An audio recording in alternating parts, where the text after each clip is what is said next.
Приветствую вас, дорогие друзья, усаживайтесь поудобнее, приятного вам прослушивания. Действительно, дикие животные могут развивать дружеские отношения с людьми и проявлять глубокие чувства по отношению к ним. Существует множество историй о таких удивительных связях между человеком и животными. Одной из таких историй является дружба между медведем по имени Умка и его хозяином. Умка был найден еще медвежонком и рос в окружении человека.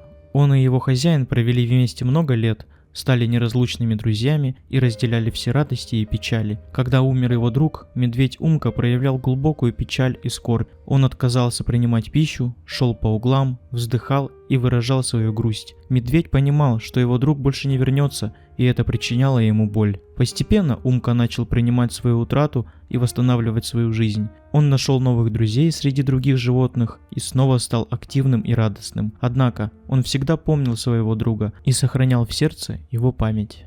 Эта история показывает, что даже дикие животные способны испытывать глубокие чувства и дружить с людьми. Их горе и скорбь после утраты друга могут быть такими же реальными, как и у человека. Случилось это много лет назад в отдаленной деревне Чурсья на территории Республики Коми. Деревня потихоньку вымирала. Молодые люди один за другим уезжали в город, и только пожилые люди оставались доживать свои дни. Среди них была пожилая женщина. Она была слишком слаба, чтобы вести домашнее хозяйство, поэтому ее сын периодически приезжал из города, чтобы помочь ей. Когда она скончалась, парень решил остаться и жить в доме своей матери. Он часто уходил в лес поохотиться и в один из своих походов обнаружил медвежонка, мать которого была убита браконьерами.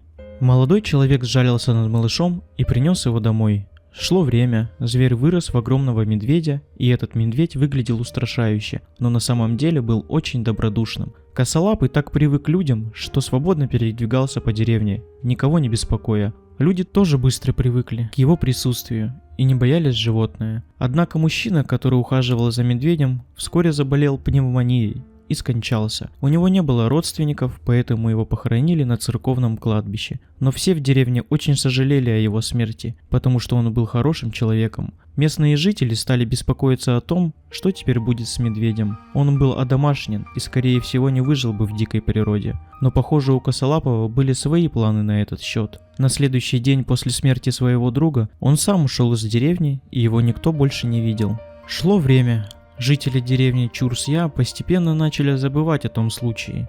И вот спустя 3 года скончался еще один мужчина. Его решили похоронить на том же кладбище.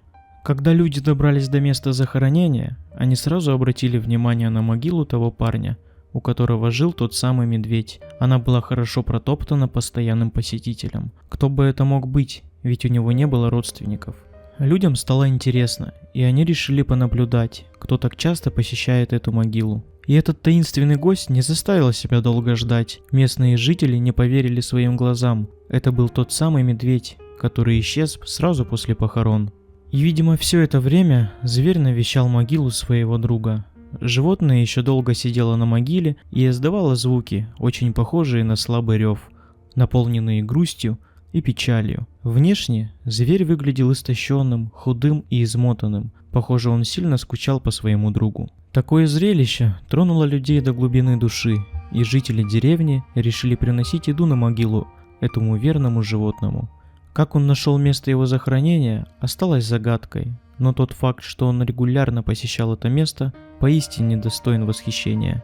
Вот она, настоящая и преданная дружба между человеком и медведем. Даже смерть не смогла их разлучить. Если вам понравилась эта удивительная история, ставьте лайк, подписывайтесь на канал и делитесь им со своими друзьями. Ну и, конечно, не забудь нажать на колокольчик, чтобы не пропустить новые интересные истории. Всем пока и до новых встреч!